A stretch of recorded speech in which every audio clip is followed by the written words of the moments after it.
లోకములకు గురువు నారాయణమూర్తి ఎలా అయ్యారు? నారాయణుడే కదా మొట్టమొదటి వేదాన్ని ఇచ్చాడు. పైగా శంకరాచార్యుల వారు సన్యసించిన తర్వాత ఏ పరంపరలోకి వెళ్ళాలి? నారాయణం పద్మభువం వశిష్టం శక్తించ తత్పుత్ర పరాచరంచ వ్యాసం శుకం గౌడపాదం మహాంతం గోవింద యోగీంద్ర మతాస్య శిష్యం. ఆ నారాయణమూర్తి మొట్టమొదటి గురువుగా ఉన్నటువంటి పరంపరలోకి వెళ్ళాలి. అందుకని నాకు గురువు నారాయణమూర్తి, వేదం ఇచ్చినవాడు మా తండ్రి. ఆయన వేదం ఇవ్వకపోతే ఈ సృష్టి ఎక్కడిది? బ్రహ్మగారు ఎక్కడ వాడు? వేద ప్రమాణం లేకపోతే మేము ఎక్కడ ఉంటాం? కాబట్టి ఆ నారాయణుడు ఉన్నాడే అమ్మా, ఆయన నా గురువు అమ్మా. ఎవరన్నారు ఈ భావన? లోకంలో అలా అన్నవాడు ఉన్నాడా? నారాయణుడు నా గురువు అన్నారు. మా గురువు గారి పత్నివి నీవు. అమ్మ నువ్వు గురుపత్నివమ్మా, కాబట్టి నాకు అమ్మవి, గురుపత్ని తల్లి కాబట్టి అమ్మ నువ్వు అమ్మవి కాబట్టి బిడ్డని అడుగుతున్నా స్వతంత్రంగా. తొలగొట్టమ్మా ఆవిడ పాపాన్ని, తొలగొట్టి కురిపించమ్మా అన్నారు. ఆనాడు శంకరాచార్యుల వారు బాల్యంలో ఏది ప్రతిపాదన చేశారో జీవితాంతం వారి ప్రతిపాదన అది. అందుకే ప్రశ్నోత్తరమాలిక అని వారు చేశారు. అందులో ప్రశ్న జవాబు చిట్ట చివరికి వచ్చేటప్పటికి కచ్చ భగవన్ అని ఒక ప్రశ్న. భగవంతుడనగా ఎవరు? ఆయన అన్నారు మహేశ్వర శంకరనారాయణ. మహేశ్వరుడు శంకరనారాయణుడు ఈశ్వరుడు అన్నారు తప్ప శంకరుడు నారాయణుడు వేరువేరని ఆయన అనలేదు. ఇప్పటికీ ద్రవిడ దేశంలో శంకరనారాయణ అన్న పేరు పెట్టుకుంటారు. త్రిశూర్ క్షేత్రంలో మీకు పరమేశ్వరాలయం పక్కనే శంకరనారాయణ దేవాలయం ఉంటుంది. కాబట్టి ఇది శంకరాచార్యుల వారు తన అవతారం అంతటా మనకి బోధించినటువంటి సత్యం. భేదములను చూడకండి, వేదప్రోక్తమైనటువంటి ఈశ్వర స్వరూపములన్నీ ఒక్కటే. అది ఆ అవసరాన్ని బట్టి ఆ రూపాన్ని తీసుకుంటుంది. ఒక్కటే స్వరూపము తిరుగుతోంది సుమా అని మనకి చెప్తూనే ఉన్నారు. కేవలము దాచుకోవడం నేర్చుకోకు, కేవలము ఐశ్వర్యం ఒక్కటే ఎన్నడూ కోరుకోకు, ఐశ్వర్యముతో పాటుగా జ్ఞానాన్ని కోరుకో. ఆ జ్ఞానం ఉన్ననాడు నీకున్న డబ్బు నిన్ను ఎలా ఉద్ధరించాలో నీకు తెలుస్తుంది, లేనినాడు నిన్ను పాడి చేస్తుంది. అందుకే కాశీ వెళ్ళి అన్నపూర్ణమ్మ దగ్గర నిలబడితే ఆయన అమ్మ అన్నం ఒక్కటే పెట్టి అనలేదు. జ్ఞాన వైరాగ్య సిద్ధ్యర్థం భిక్షాం దేహి చ పార్వతి మాతా చ పార్వతీ దేవి పితా దేవో మహేశ్వర బాంధవ శివభక్తాశ్చ స్వదేశో భువనత్రయం అన్నారు. ఆయన అడిగింది అమ్మా నాకు జ్ఞాన వైరాగ్య సిద్ధ్యర్థం భిక్షాం దేహి చ పార్వతి. అమ్మా నాకు జ్ఞాన వైరాగ్యములు కావాలమ్మా అన్నారు. జ్ఞాన వైరాగ్యములు రాకుండా కేవలం అన్నం తినేసి ఓహో సంతోషంగా ఉన్నానని తింటూ కూర్చుంటే ఏమిటి ప్రయోజనం? ఏం ఉండదు. ఆ బలానికి తినడం కాదు, తిని బలంగా ఉండడం కాదు, బలంతో ఆరోగ్యంగా ఉండడం కాదు, ఉండి నువ్వు భగవత్ సేవ ఏం చేస్తున్నావు అది ప్రధానం. దానికి అమ్మ భక్తి కావాలి, వైరాగ్యం కావాలి, అన్నంతో పాటు నాకు అవి కూడా పెట్టమ్మా అన్నారు.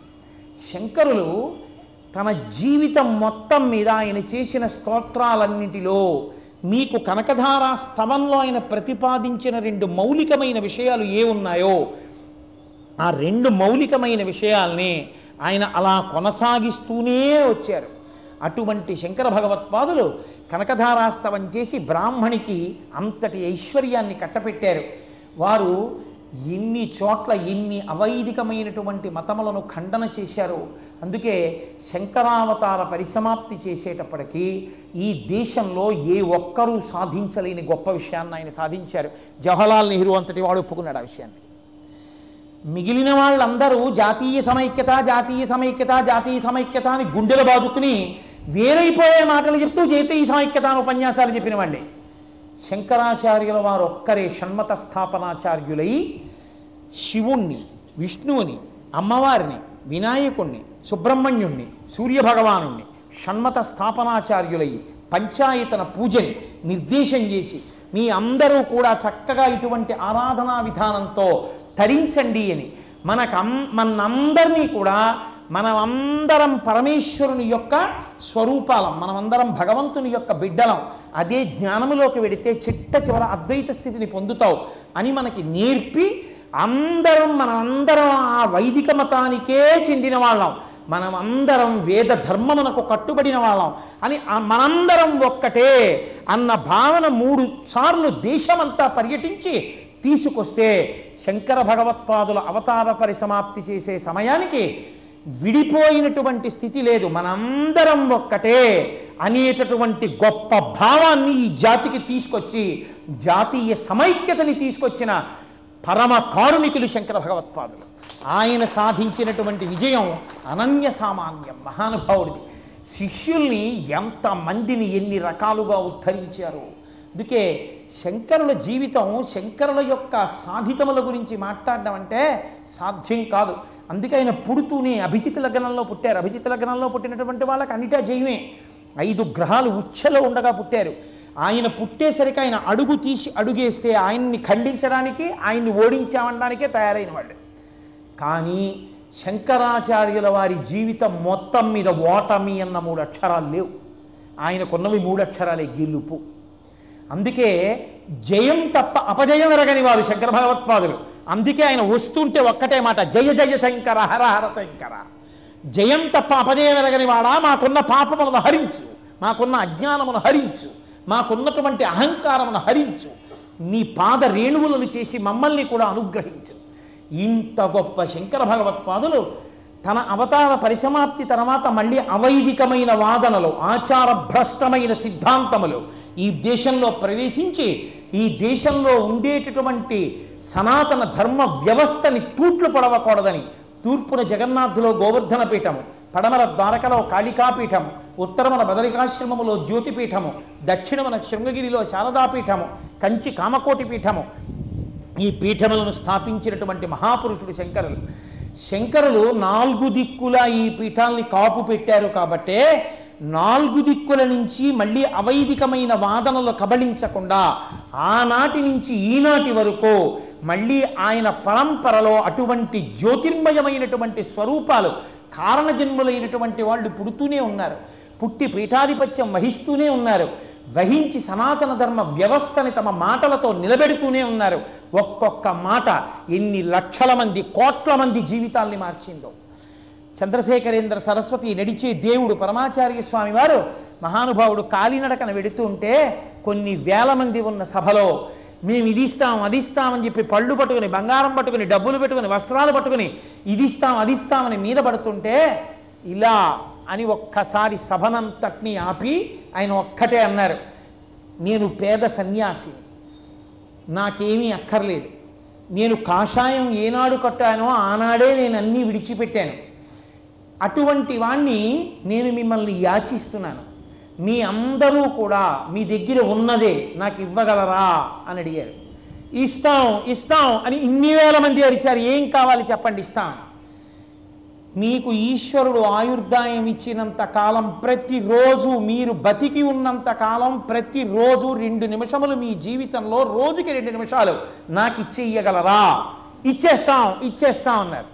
ఇప్పుడు మీరు బ్రతికున్నంత కాలం మీ జీవితంలో ప్రతిరోజులో 2 నిమిషాలు నావి. నావైన వాటిని నేను చెప్పినట్టు నా ఇష్టం వచ్చినట్టు వాడాలి. కాబట్టి మీ జీవితంలో ప్రతిరోజు 2 నిమిషాలు నాకు ఇచ్చేశారు కనుక, గురుద్రోహం చెయ్యకూడదు కనుక 2 నిమిషాలు కళ్ళు మూసుకుని భగవన్నామని చెప్పండి, చెబుతూ గడపండి, అదే మీరు నాకు ఇవ్వవలసిన కానుక అన్నారు. ఆనాడు సభలో చెయ్యెత్తిన వాళ్ళందరూ బతికున్నంత కాలం ప్రతిరోజు 2 నిమిషాలు భగవన్నామని చెప్పుకున్నారు. ఆ అలవాటు ఇంట్లో పిల్లలకు వచ్చి ఇవాల్టికి కొన్ని కోట్ల మంది అలా 2 నిమిషాలు భగవన్నామం చేయడం అలవాటు చేసుకున్నారు. చాలాదా వాళ్ళ జీవితాలు తరించడానికి? అసలు చిదంబరం లాంటి పేరు లోకంలో మీకు ఇంకెక్కడా కనపడదు. అదొక్కటే పేరు. అలాంటి పేరు ఇంకో పేరు ఉన్న ఊరు మీకు కనపడదు. ఎందుకో తెలుసా అండి? చిత్ అంబరము అంటే ఏమిటో తెలుసా? జ్ఞానాకాశము అని. అంబరం అంటే ఆకాశం, చిత్ అంటే జ్ఞానం, జ్ఞానాకాశము. జ్ఞానాకాశము అంటే అది ముక్కలవదు, జ్ఞానాకాశమే అక్కడుంది, జ్ఞానాకాశమే అక్కడుంది. కాబట్టి శివుడు చిదంబరంలో శివలింగ స్వరూపంగా ఉన్నాడు.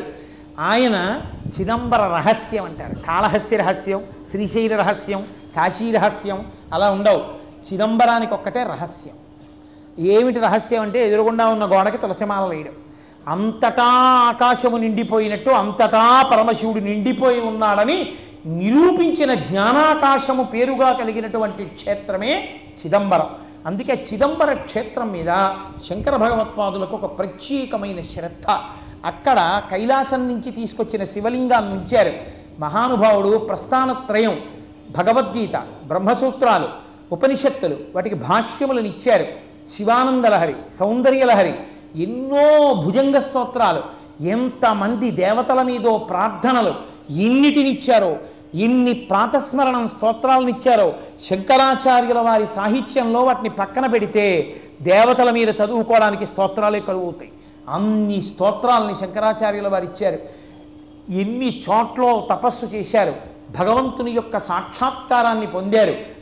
ఎన్నో చోట్ల దేవతలు ఉగ్రస్వరూపాన్ని పొందారు. ఉగ్రస్వరూపం పొందడానికి కారణం ఏమిటో తెలుసా అండి? ఒక్కటే, కొడుకంటే తండ్రి ప్రేమ లేకుండా ఉండడు. కొడుకు పుట్టినరోజున పొంగిపోతాడు, సచేల స్నానం చేస్తాడు, తాను సంపాదించింది కొడుక్కే ఇవ్వాలనుకుంటాడు. తను చచ్చిపోయినప్పుడు తన కట్టె కూడా కాలిపోయేది కొడుకు చేతిలో అగ్నిహోత్రంతో కాలిపోవాలని కోరుకుంటాడు.